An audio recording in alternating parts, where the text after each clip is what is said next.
আমি তার প্রথম না, দ্বিতীয় ভালোবাসার মানুষ ছিলাম।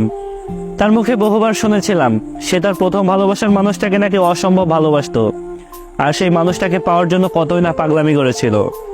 কিন্তু তারপরেও তার ভালোবাসার মানুষটা তাকে দেখে নাই, তাকে ভালোবাসেনি, ভালো রাখেনি। সেই দিন আমি এই কথাটা শুনে বলেছিলাম যে এত ভালোবাসার পরও মানুষ কিভাবে ছেড়ে চলে যেতে পারে। তার প্রাক্তনের প্রতি তার ভালোবাসাগুলো দেখে না সেদিন আমি তার প্রেমে পড়ে গিয়েছিলাম, আর ভেবেছিলাম তাকে যে ভালোবাসেনি তারপরও সেই মানুষটা তাকে এত বেশি ভালোবাসে, তাহলে যদি সেই মানুষটা তাকে ভালোই বাসতো তাহলে সে কত ভালোবাসা দিত। কিন্তু আমি ভুল ছিলাম, আমার চিন্তা ভাবনা সম্পূর্ণটাই ভুল ছিল।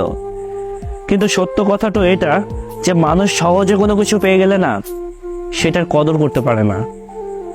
আর সেই মানুষটা আমাকে সহজে পেয়ে গিয়েছিল, তাই আমার ভালোবাসাটার মূল্য দেয়নি। আমি তার জীবনে থাকা সত্ত্বেও সে তার প্রাক্তনকে ভালোবেসে যেত। আসলে আমরা উপর থেকে মানুষদেরকে যেভাবে ভেবে নিই, আমরা যেভাবে তাদেরকে নিজের করে নিই, নিজের ভেবে নিই, কিন্তু তারা তাদের লাইফে আমাদেরকে গুরুত্ব সহকারে দেখেই না ভাই। ভালোবাসা সুন্দর, তবে ভুল মানুষের প্রতি ভালোবাসা আরো বেশি সুন্দর।